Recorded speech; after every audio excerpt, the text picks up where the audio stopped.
Días pasados, la Confederación de Cámaras Empresariales presentó la Agenda para el Desarrollo 2025-2030 en un evento del que participaron varios precandidatos presidenciales. Este documento contó con aportes de las 29 socias de la Confederación y técnicos especializados en diferentes áreas, y propone una serie de propuestas de políticas públicas en diferentes áreas del gobierno, lo que atañe específicamente a la próxima administración y a la continuidad y generación de políticas de Estado. Pero también conmina a las empresas, ya que el desarrollo también depende de contar con un sector empresarial comprometido con la innovación, la transformación tecnológica y el aumento de la productividad. Además, este texto es una actualización de otros previamente compuestos por la Confederación, lo que permite ver su grado de desempeño por parte del poder político. ¿Qué se propone la Confederación para los próximos 5 años?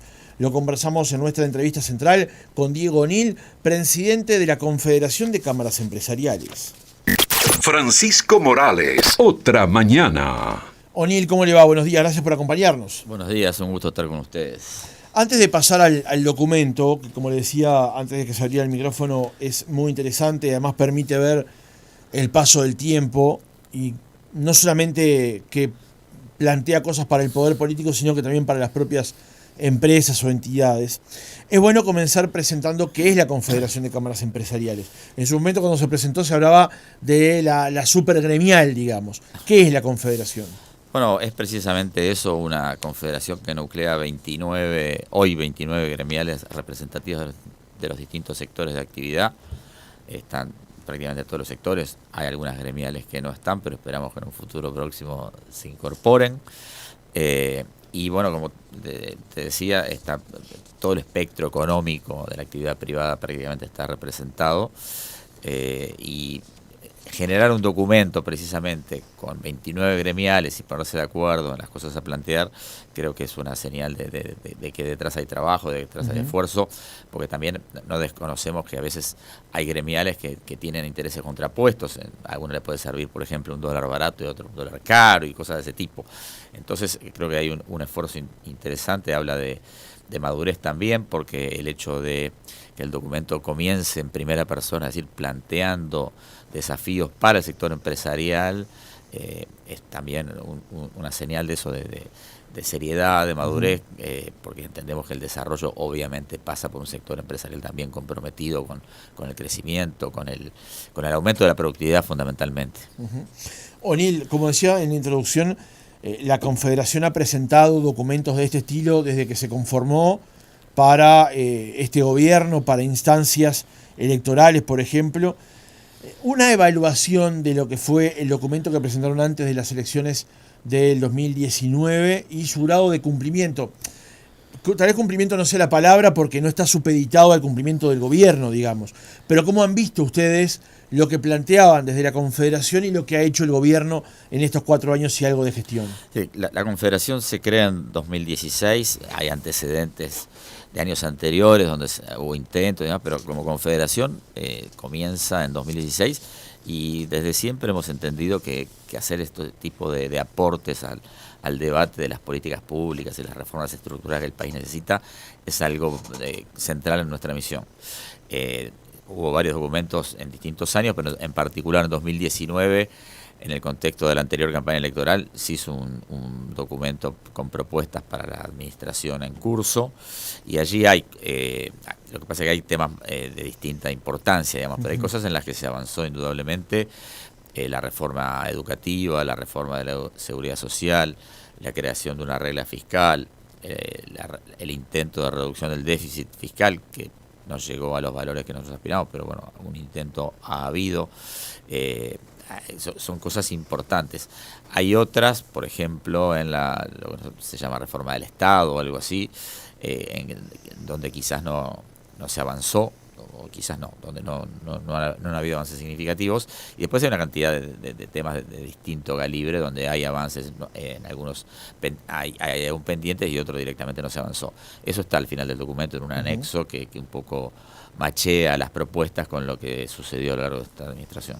Con respecto al tema de la inserción internacional, teniendo en cuenta que el propio gobierno se lo planteaba como central, había arrancado con una posibilidad, un, un deseo además de firmar un tratado de libre comercio con China. También se ha hecho la presentación ante la ASEAN, también se ha hecho una presentación del Acuerdo Transpacífico, el Mercosur como corseto, como plataforma.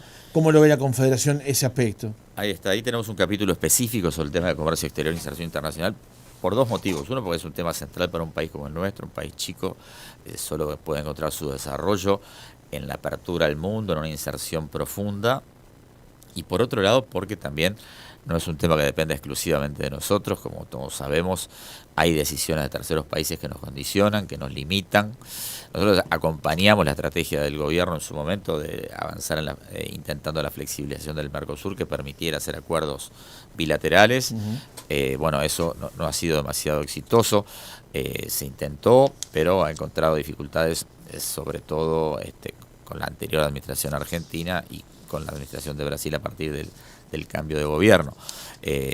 Eso hay que seguirlo impulsando, eso hay que seguirlo intentando, eso es una...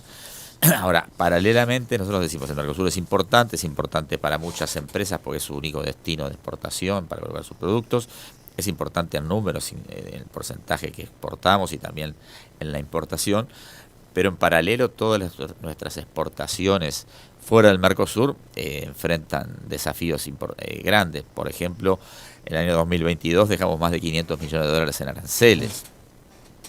Eso nos coloca en posición desventajosa con nuestros competidores, limita el acceso a los mercados. Entonces hay una cruce de caminos. Y nosotros entendemos que hay que dar una discusión profunda a nivel país y tratar de encontrar consenso sobre la estrategia para adelante, porque nos parece que nos está condicionando muy fuerte y que es un tema que no hay que eludir y que hay que ir hondo. El canciller Bustillo en su momento, en una de las tantas cumbres del Mercosur, había planteado, sin ambajes, la posibilidad de que Uruguay se replantease su participación en el Mercosur, de ser un miembro pleno a ser un miembro asociado. Aquí en el programa hemos entrevistado, por ejemplo, a gente de la industria que nos plantean que, bueno, sí, está muy bien discutir acerca del Mercosur, pero que hay muchas empresas, entidades que están asociadas al vínculo Mercosur-Uruguay-Mercosur, digamos. ¿Ustedes qué es lo que plantean con respecto en particular al mercado común del sur? ¿Es seguir como estamos, cambiar de estatus, flexibilizar dentro de la continuidad, teniendo en cuenta que la flexibilización es algo que Uruguay viene pidiendo hace muchos años, excede largamente este periodo y no lo logra? En particular con el Mercosur, ¿qué es lo que se plantea? Claro, si los resultados de la flexibilización hubiesen sido otros, probablemente no estaríamos planteando nada. Nosotros lo que planteamos es que esto hay que discutirlo en profundidad porque, como te decía, es importante el Mercosur para nosotros. Muchas empresas, como tú comentabas, colocan su producción en el Mercosur. El porcentaje de exportación que representa el Mercosur dentro del total es significativo. O sea, nadie está diciendo el Mercosur es irrelevante, para nada. Y además hay una razón lógica. Son nuestros vecinos, es nuestro barrio, como se dice vulgarmente y corrientemente. Pero también hay que contemplar que todo el sector agroexportador, por ejemplo, que coloca su producción fundamentalmente fuera del Mercosur, tiene dificultades para acceder a los mercados y accede en condiciones de desventaja con los competidores. Entonces, hay una situación que hay que analizar, hay que contemplar a todos los sectores de actividad, hay que buscar lo mejor para el país en su conjunto, pero nos parece que es una discusión que le ha faltado profundidad, que le ha faltado búsqueda de caminos reales y de consenso, sobre todo a nivel político, para avanzar. ¿Usted vio en algún momento en su experiencia como empresario que era factible que Uruguay firmara un TLC con China? Bueno, la expectativa la teníamos. De hecho, en la Confederación acompañamos la visita presidencial a China. Allí, me acuerdo, el embajador que nos decía, China está dispuesto a hacer, nos explicaba, China está dispuesto a hacer un tratado de libre comercio con Uruguay cuando las condiciones estén dadas. Claro. Y las condiciones precisamente no dependen solo de nosotros. Entonces, expectativa teníamos, pero indudablemente como decíamos, las decisiones no dependen solo de nosotros y hay una situación que nos está condicionando. Con respecto al tema competitividad, es un asunto que siempre las empresas ponen arriba de la mesa. Se plantea obviamente costos internos, aranceles, como usted decía recién. En este periodo de gobierno, en estos 4 años y algo de gestión, ¿se ha logrado abaratar de alguna manera estos costos, estas incidencias que implican complejizar la competitividad del país? Por ejemplo, costos energéticos, impuestos. Bueno, sigue siendo un tema, yo creo, pendiente. Probablemente no quiero ser injusto, que puede ser que haya algún avance en algún aspecto, no significativamente, digamos, ¿no? Dejando de lado el tema del atraso cambiario, que obviamente afecta al sector productivo, la competitividad, pero que también es un tema coyuntural y que nosotros, de hecho, en el documento no lo tratamos como un tema, sino como una derivada, si se quiere, del déficit fiscal. Creo que en términos generales no han habido mejoras en la competitividad, pero sí se han hecho esfuerzos. Todo el esfuerzo de inserción internacional indudablemente iba en esa dirección. Hay algunos avances, no sé, cuando estuvimos en China se firmaron una serie de 20 y pico de acuerdos, que algunos tienen impacto. Ahora se está tratando de llegar al mundo musulmán con productos, bueno, con Japón, en fin. En ese sentido, la inserción internacional, más allá de que no ha habido tratados de libre comercio con ningún país, no se ha logrado eso por lo que ya venimos hablando. Han habido acuerdos positivos, indudablemente, en algunos aspectos para algún sector. Así que valoramos lo que se ha intentado. No hay una situación muy diferente, quizá de la de hace 4 o 5 años atrás. Quiero dar un paso para atrás, O'Neill. Cuando hablábamos recién del tema de la inserción internacional y del debate profundo que se debe dar, me quedó una pregunta en el tintero.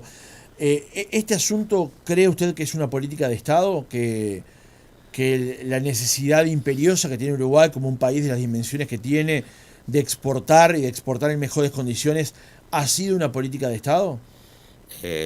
Creo que hay consenso en que el camino es ese. Quizá no en los medios, pero bueno, creo que hay una continuidad en intentar. Por ejemplo, la relación con China ha sido una constante a lo largo de las últimas administraciones, viene desde la época de Sanguinetti primero, la calle Sí, Padre, se restablecieron después, las negociaciones ahí, sí, las relaciones, perdón. pero todos los presidentes han, creo que visitado China y han tratado de profundizar esa relación. Tenemos necesidad de que sea una política de Estado clara del país a lo largo del tiempo, y porque tenemos necesidad imperiosa de mejorar la inserción. Yendo a aspectos contenidos dentro del documento, ¿cuáles cree que son para usted, para la Confederación, los temas centrales del próximo quinquenio? Bueno, lo que tiene que ver con las políticas públicas, nosotros hay un capítulo ahí bastante extenso, pero creo que el núcleo es un poco en reducir el peso del Estado, reducir el gasto público y para también reducir el déficit fiscal. Nosotros entendemos que el gasto público tiene que bajar, y allí hay un porcentaje muy alto de la masa salarial. Entonces entendemos, lo habíamos dicho en 2019, lo seguimos sosteniendo ahora, que es necesario hacer una readecuación de la plantilla de funcionarios públicos. Cuando dice readecuación es bajar. Es bajar, y ahí damos un dato bastante significativo. Entre los dos censos de población de 2011 y 2023, que la población prácticamente no crece, los cargos públicos crecieron un 15%, 38.000 funcionarios más hay en 2022 que en 2010. Entonces hay razones para ese crecimiento. Bueno, a nosotros nos parece que hablar de bajar el gasto público sin atacar este tema en realidad no va a dar resultados. Todos los años dejan la administración porque pasan a retiro, en fin, más de 10.000 funcionarios públicos. Entonces pensamos que con una política, no está planteada el cómo, pero con una política de mejora de la gestión, de eficiencia, se podría ir a la reducción, a no llenar muchas de esas vacantes y lograr una reducción significativa del largo del quinquenio. Uh-huh. Ustedes, como dice, no plantean el cómo, pero lo que se advierte allí es que ese crecimiento de funcionarios públicos que se ha dado, según los que han generado justamente esos crecimientos, es que están en sectores sensibles, como por ejemplo seguridad, salud y educación. Pero entendemos que puede ser necesario, por eso no decimos el cómo ni dónde, porque indudablemente hay lugares donde puede ser necesario. Capaz que en educación, pero también incluso en educación entendemos que hay cosas que para mejorar, que a veces se cuenta el ejemplo de que empiezan un docente, un maestro se certifica, el suplente se certifica, terminamos una cadena de certificación. Entonces nos parece que oportunidades de mejora hay en todas las áreas. Y el otro tema es que el Estado paga por encima del mercado los cargos de baja calificación y muy por debajo del mercado los cargos de alta calificación. Entonces tiene un problema de que tiene mucha gente, digamos, en la base de la pirámide, muy poca calificada en la parte de arriba. Entonces eso también es algo que está probablemente dentro de la reforma funcional que se aprobó en la rendición de cuentas, pero que está pendiente de instrumentarse. Es algo necesario de que se instrumente a partir de la próxima administración y que también se mejore las retribuciones y la carrera funcional dentro del Estado. Justamente, o sea, no es un tema contra que el funcionario, no estamos hablando mal del funcionario público, ni que no trabaje, ni que nada de eso, pero sí que hay una oportunidad de readecuación y de eficiencia y de reducción de la plantilla que es necesaria. Justamente recién hablábamos con Martín Pereira, el presidente de la COFE, donde en este momento se está presentando en la OIT un reclamo porque por el cambio de régimen de licencias en el sector público, lo que usted hablaba recién. Y la última pregunta que le hice en el reportaje es si ellos están dispuestos a volver la única idea que tienen es volver al estadio anterior, y es lo que plantean. O sea, los funcionarios públicos entienden como una pérdida de un derecho el hecho de no poder certificarse o certificándose perdiendo salario. Bueno, yo entiendo que puedan reivindicar que es la pérdida de un derecho, pero también por otro lado uno compara con el sector privado y la situación es muy distinta. Entonces creo que esas son conquistas, no sé si conquistas, pero situaciones que se han generado a lo largo del tiempo y que es necesario estudiar, analizar y modificar. O sea, a nosotros nos parece que hay que ir a un esquema más parecido al del sector privado que el que venía teniendo tradicionalmente el sector público. Hablando del Estado, ustedes hacen referencia a las empresas públicas y a las tarifas de energéticos en el documento. Destacan el rol determinante que tienen las empresas en el país, pero también obviamente hablan de las particularidades de cada caso, centran entre otras cosas la atención en lo que puede ser el caso de ANCAP fundamentalmente, y aunque más lateralmente en el tema de UTE. ¿Cómo ven ustedes el rol de las empresas públicas y a qué aspiran que ocurra con el desarrollo de las mismas para los próximos 5 años? Sí, las empresas públicas tienen un rol muy importante en nuestro país, generan muchos recursos, son empresas en sectores clave, entonces puede haber gestiones que son buenas y no estamos cuestionando las gestiones en particular, pero nos parece sí que debería haber una normativa que asegure que las gestiones, o que asegure, que tienda a asegurar que las gestiones sean eficientes y profesionales y demás. Por eso hacemos una serie de propuestas en cuanto a la redefinición de la normativa que afecta a las empresas públicas, a adoptar las mejores prácticas de gestión, a la profesionalización de sus directorios, en fin. Nos parece que ese es un camino positivo. En el caso de ANCAP, por ejemplo, y no solo de ANCAP, pero digamos, hay unidades de negocio que son deficitarias y que entendemos que no se debe sostener. El tema del cemento Portland, que se intentó una asociación con privados, pero que finalmente no cuajó, es un tema que no se puede sostener más. Hace más de 20 años que venimos perdiendo 20 millones de dólares al año. Ustedes plantean directamente eliminarlo. Sí.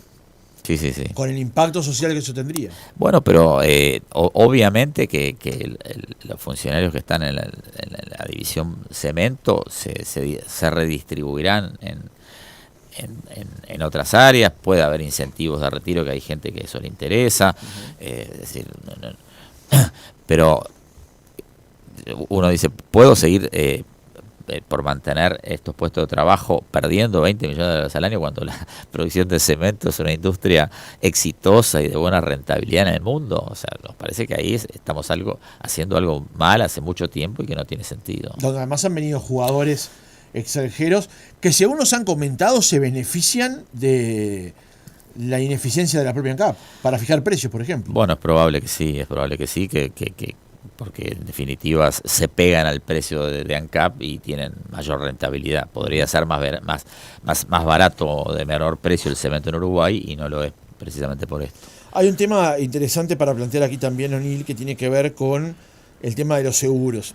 Tal vez esto no sea muy conocido por el público en general, pero después de la ley de regulación de los seguros de la década del 90, uno puede contratar su seguro de póliza personal, de póliza del automóvil o de la vivienda en cualquiera de las empresas. De hecho, han venido jugadores de primer nivel para eso, Mapfre, CBI, HDI, lo que sea. El asunto es que no ocurre eso y ahí hay un monopolio todavía en los accidentes de trabajo y enfermedades profesionales, que lo sigue manteniendo el Banco de Seguros del Estado. Ustedes lo que plantean aquí es eliminar ese monopolio. Sí, a ver, por ejemplo, ahí tenemos un buen ejemplo, tanto Antel como el Banco de Seguros, que desde hace años están en competencia, son empresas que han funcionado bien, que son exitosas, que tienen buena rentabilidad. Entonces, queremos que la competencia no debilita a la empresa pública, sino que en el tiempo la tiende a mejorarla y a hacerla más eficiente y que puede competir perfectamente. Hoy, como tú bien decís, el único sector donde hay monopolio en los seguros es el tema de accidentes de trabajo. Y bueno, como principio de la Confederación está la liberalización de esas cosas, por eso está planteado esa desmonopolización. Uh-huh. Hay otro aspecto que tiene que ver con el tema del Estado, que es bueno mencionarlo aquí. Hay una propuesta del PIT-CNT que ha recogido firmas junto con sectores del Frente Amplio para promover cambios a la seguridad social, que no tienen que ver necesariamente con la reforma que se aprobó en este periodo, que implicaría, entre otras cosas, la eliminación de las AFAPs, que implicaría, entre otras cosas, una edad fija en la Constitución de la República para jubilarse y además atar el salario mínimo a la jubilación mínima. ¿Ustedes qué posición tienen con respecto a esto y qué análisis hacen del impacto que pueda tener en las finanzas del Estado esta propuesta de prosperar? Bueno, nuestra posición es coincidente con la de casi todos los economistas de todo el espectro político, ideológico, también de la mayoría de los sectores políticos, que en el sentido de que es una muy negativa iniciativa para el Uruguay, por varias razones. En primer lugar, nos parece que este no es un tema constitucional, no tiene sentido anclar la edad de jubilación en la Constitución, nos parece que eso es una cosa que es limitarse cuando en el mundo la edad de jubilación ha subido porque no hay más remedio, porque aumenta la esperanza de vida y porque la relación activos-pasivos se va modificando. Entonces es necesario ese aumento de edad. Fíjese que Uruguay fijó los 60 años en 1908, por ahí, cuando la esperanza de vida era menor a los 60 años. Y hoy estamos en 78 años de esperanza de vida. O sea, esos son señales que indudablemente llevan por ese camino. Pero además nos parece que justamente se habla mucho de la solidaridad intergeneracional en esta iniciativa, y eso es una de las cosas de las que adolece, porque vamos a cargar a todos nuestros hijos, nuestros nietos, a las generaciones futuras con mayores aportes previsionales o con mayores impuestos, porque financiar esta reforma es realmente un desafío muy grande. O sea, todos los economistas están de acuerdo en que no es sostenible, en que generaría un desequilibrio fiscal muy grande. Entonces, todo eso nos hace, además, creo que ataca una fortaleza que el país ha construido a lo largo de décadas, en la que todos los gobiernos han sumado, de país serio, estable, con seguridad legal, con certeza jurídica. Esto de eliminar los ahorros de las AFAP, confiscar, por decirlo de una manera clara, los ahorros que las personas tienen individualmente, usted, yo, cualquier trabajador en la AFAP, y que deja de tenerlo, nos parece que es una cosa muy grave, que va a tener consecuencias. Y también las AFAP juegan un rol importante en el mercado financiero, financian una cantidad de proyectos educativos, de infraestructura vial, en fin, realmente es una herramienta que ha generado mucho para el desarrollo del país, el uso del ahorro privado, del ahorro personal. Y por otra parte también se establece una cosa que es muy peligrosa, creo que la gente no se da cuenta, se prohíbe el ahorro individual con fines jubilatorios. Y hay, por ejemplo, en la construcción un fondo de cesantía y retiro que dejaría de existir también. O sea, y hay otros, no solo en la construcción, pero menciono este porque es el caso que más conozco. Entonces nos parece que es negativa por donde se la mire, que fue una iniciativa que me parece que no estuvo demasiado pensada, porque tampoco está cómo se financia esto, cómo se gestiona, en fin. Nos parece que es muy peligrosa y que es muy negativa. Usted proviene del sector de la construcción, justamente, sí. Y las AFAP son utilizadas, digamos, de alguna manera, o parte de sus recursos van a la financiación de ciertos proyectos que tienen que ver con la infraestructura. ¿Se resentiría el sector de la construcción si desaparecieran las AFAPs y esos recursos que son volcados a ello? Sí, creo que esto es algo que no se sabe mucho, pero las AFAP están detrás del financiamiento de una cantidad de proyectos de participación público-privada, pero no únicamente, y se resentiría sin duda. O sea, eso ha permitido hacer rutas, el ferrocarril central, las PPP educativas que generaron cientos de locales a lo largo y ancho del país, de centros CAIF, escuelas, en fin, y en todo eso está el ahorro a través de las AFAP que se vuelca ahí para financiar y para generar rentabilidad a los fondos previsionales. Entonces afectaría mucho la inversión en infraestructura y por supuesto el trabajo en la construcción. O'Neill, hay otro aspecto central también del documento que tiene que ver con modernizar la regulación laboral para más trabajo y mayor competitividad. Ahí hay unos aspectos que ustedes señalan que tienen que ver con la negociación colectiva, la resolución de disputas, la equidad, la información, el descuelgue, introducir modificaciones en la secuencia de la negociación colectiva y también en la huelga. Y me quiero detener en este último aspecto, porque esto es lo que señalan aquí es que si bien se han logrado avances en garantizar el derecho a la libertad de trabajo para el personal no huelguista, se continúa con la falta de regulación en materia de huelga.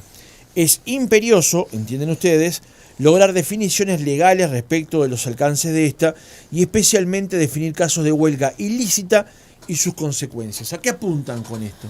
Bueno, es un poco lo que dice ahí. Esto indudablemente es un tema más técnico de los especialistas de derecho laboral, pero la carencia, digamos, de normas claras en ese sentido, de poder atacar situaciones que se presentan en la vida real, en la vida cotidiana, y que falta normativa en ese sentido.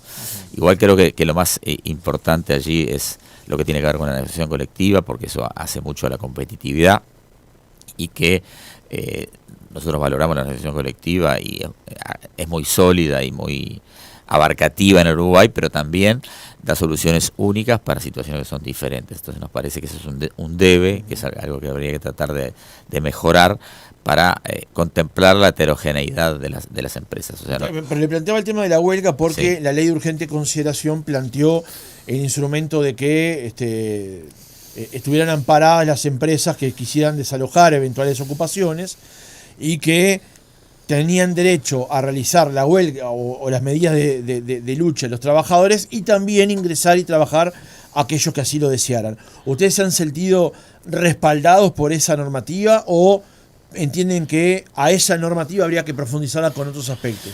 Sí, esa normativa ha sido importante, tiene que ver precisamente con lo que tú decís de contemplar tanto el derecho del trabajador que quiere hacer huelga como el de que quiere seguir trabajando y también el acceso a la propiedad por parte de los empresarios y de los directivos. Eso es positivo y lo valoramos y creo que después de estos 5 años ha funcionado de forma correcta, que fue una buena medida. Ahí, como te decía, igual hay algunas cosas más de tipo normativo que se entiende necesario afinar, que es lo que está en el documento, pero que son también, como te digo, más de especialistas en derecho laboral por el tema de lo que ahí menciona como huelga ilícita y eso, pero no es una limitación, para nada es una limitación al derecho de huelga, sino... Por eso, no implica limitar el derecho de huelga, absoluto, sino que regularlo de alguna manera. Algunas cosas que se entiende necesario que se ajusten en la regulación, sí. Bien. O'Neill, ya acercándonos al final de la entrevista, se habla, por ejemplo, de infraestructura para impulsar el desarrollo en el país y mejorar la competitividad. En esta administración se ha llevado adelante un plan de obras que, la verdad, ha puesto las rutas del país, casi todas han sido intervenidas. Se ha terminado la obra del ferrocarril central en esta gestión, aunque habían comenzado en la anterior. Hace pocos días se realizó la adjudicación de las obras para el saneamiento. Hay una obra allí sobre el tapete del tren-tram, que conectaría el centro de la ciudad de Montevideo con la zona del Pinar en Canelones. Cuando hablan de infraestructura, ¿hacia qué lado apuntan? ¿Para qué lado lo ven? No, a ver, la infraestructura hoy en el mundo se habla en términos generales como de dos tipos de infraestructura: la infraestructura económica y la infraestructura social. La infraestructura económica que tiene que ver más con todo esto que estamos hablando: rutas, ferrocarril, puertos, aeropuertos, saneamiento, agua, en fin. La infraestructura social con la vivienda, con la educación, con los espacios públicos, en fin. Entonces, cuando hablamos de infraestructura hablamos en su conjunto de todo esto, y allí en el documento se hace una propuesta que también va en el sentido de un Estado moderno, eficiente, porque muchas veces lo que pasa con los proyectos de infraestructura es que termina una administración y cuando viene la nueva administración pasa un tiempo ahí de que se reacomodan, de que qué vamos a hacer. Claro. Entonces, entendemos que hay que tender a hacer de la infraestructura una política de Estado y tener una agencia que permita tener una planificación de mediano y largo plazo, un banco de proyectos, para que cuando cambia la administración, la nueva administración encuentre insumos disponibles para rápidamente ponerse a trabajar y también para darle continuidad a algunos.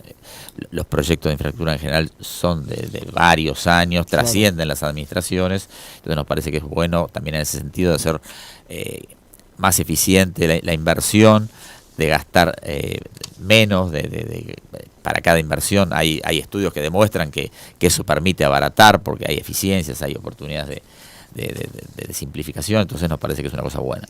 Quiero introducir dos aspectos más en el cierre. El primero tiene que ver con el tema seguridad.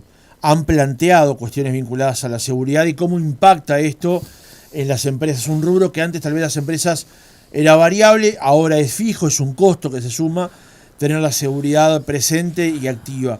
¿Cómo ven este tema, esta preocupación, que es social además, porque es el primer tema de preocupación para los uruguayos? Exacto, sí, más allá de la preocupación por el lado de los costos empresariales, también por el lado de la estabilidad social. O sea, nos parece que estos fenómenos de delincuencia, de crimen organizado y de violencia, de los homicidios y todo eso, afectan la estabilidad social. Entonces, desde ese punto de vista nos parecía imprescindible incorporarlo en el documento. Es un tema del que no tenemos expertise, recurrimos a un experto, la verdad que nos pareció de primer nivel, que es un uruguayo que se llama Gonzalo Croce, que está trabajando a nivel internacional en el BID y que se formó en el exterior, es un doctor en, bueno, no quiero decirlo mal el título, pero es doctor en seguridad, crimen organizado, y nos hizo un documento que en realidad lo tenemos en la web, porque es un documento más extenso. Acá hacemos alguna referencia del marco y remitimos a ese documento que entendemos que es un aporte interesante para el tema y que, como bien tú decías, es un tema de preocupación para toda la sociedad. Hoy no puede estar fuera del debate un tema de estas características. Y no puede estar fuera del debate, yo creo, pero no por decir bajamos, subimos, no pudimos.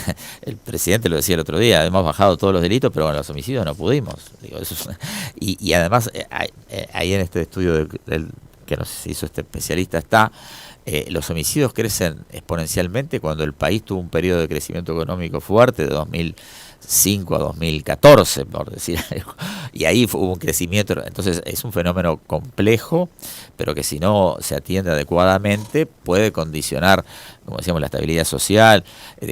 Cuando esto empieza a avanzar, el crimen organizado, bueno, la corrupción se infiltra por distintas áreas del Estado, se puede infiltrar por distintas áreas. Entonces es un tema que hay que atender con mucha urgencia y con mucho esfuerzo. Para cerrar, O'Neill, hay un tema que ustedes plantean en uno de los primeros compases del documento que tiene que ver con política monetaria, política fiscal, regla fiscal y política tributaria. Días pasados, el candidato Yamandú Orsi, del Frente Amplio, en unos desayunos de búsqueda, planteaba que desde su criterio la política macroeconómica no debería alterarse demasiado. Muchos dicen que la política económica o macroeconómica que lleva adelante Azucena Arbeleche viene también con algunos criterios y puntualizaciones heredados de la gestión de Astori y Mosca, y así podemos seguir para atrás.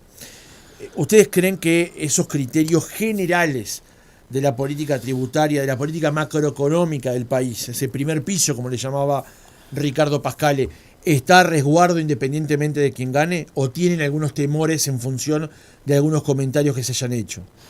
No, creo que como tú decís, ha habido una continuidad en la política macroeconómica que viene desde finales de la década del 90 o de la década del 90 para acá, que hay un consenso en la necesidad de mantener la estabilidad macroeconómica.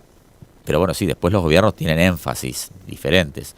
No vemos un riesgo, digamos, por ese lado, pero por ejemplo, los énfasis en el gasto creo que son diferentes. Entonces ahí sí, la importancia de la reducción del déficit fiscal o no, bueno, también creo que puede ser diferente según la administración. Pero para ser concreto, no vemos un riesgo en la estabilidad macroeconómica.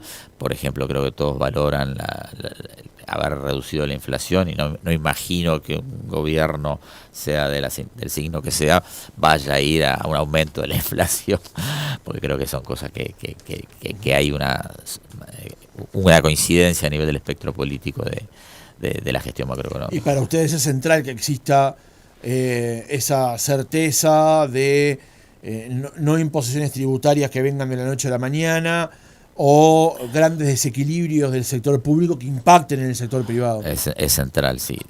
Nosotros, de todas maneras, por ejemplo, en política tributaria, los planteos que hacemos son más bien de ajustes de normativa y no hay nada muy disruptivo o diferente, pero sí, naturalmente que entendemos que la presión impositiva en Uruguay es alta y que no debería modificarse en alza. O sea que en cualquier caso, para generar equilibrios que haya que generar, aplicar nuevos impuestos no sería el camino que ustedes apoyarían. No, por ejemplo, todos estamos de acuerdo en la necesidad de atender el tema de la pobreza que afecta fundamentalmente a los menores de edad, a los niños. Bueno, hay que generar recursos para eso. ¿Cómo se generan esos recursos? ¿De dónde se sacan los recursos? Y bueno, hay que bajar el gasto público. O sea, las políticas sociales hay que continuarlas y habrá que profundizarlas, pero los recursos deben salir de lo que el Estado recauda, no con nuevos impuestos y tampoco manteniendo un déficit fiscal le hacía esa pregunta porque la propuesta del PIT-CNT, en el caso de que se apruebe en la Corte y que después se apruebe en la elección nacional de octubre, implicaría unos gastos que hoy no están previstos ni tampoco se ha aclarado de dónde saldrían esos recursos. Y muchos plantean que la forma de regular aquello sería buscando, por ejemplo, que haya mayor aporte jubilatorio de parte de las empresas y no solamente del trabajador con más años de trabajo. ¿Eso ustedes cómo lo ven? Nos parece desacertado, nos parece que la presión tributaria o impositiva es alta en el Uruguay. Uno mira el parque empresarial del Uruguay, nosotros tenemos unas 210.000 empresas y más de 180.000 son microempresas, es decir, aquellas que tienen menos de 5 trabajadores. Entonces, cuando se habla de que hay una posibilidad de aumentar las tasas y aumentar los impuestos y recaudar más, no se ve viable por el lado de que las empresas no van a ser sostenibles. Y las grandes empresas, en la medida que también usted le ponga cargas exageradas, perfectamente pueden trasladar su operativa a otro país sin dificultad hoy en un mundo global. Y eso también es algo que hay que tener en cuenta. Nos quejamos, pero muchas veces para conseguir radicar inversiones y empresas en Uruguay tenemos que conceder beneficios fiscales o excepciones como una zona franca. Claro. Entonces, esos son equilibrios muy delicados y que nosotros entendemos que por ese lado es un error plantear un aumento de recaudación. Diego O'Neill, presidente de la Confederación de Cámaras Empresariales, gracias por haber estado otra mañana con nosotros. Un gusto estar con ustedes acá. Muchas gracias. Estás escuchando Otra Mañana en Oriental. Sentí Oriental 770 AM. Lo que siente mi país. En un entorno rodeado de naturaleza y con nuestras exquisitas aguas termales saladas, Salinas del Almirón es el lugar ideal para un merecido y necesario descanso físico y mental. Con nuestro régimen de pensión completa e instalaciones de primer nivel, no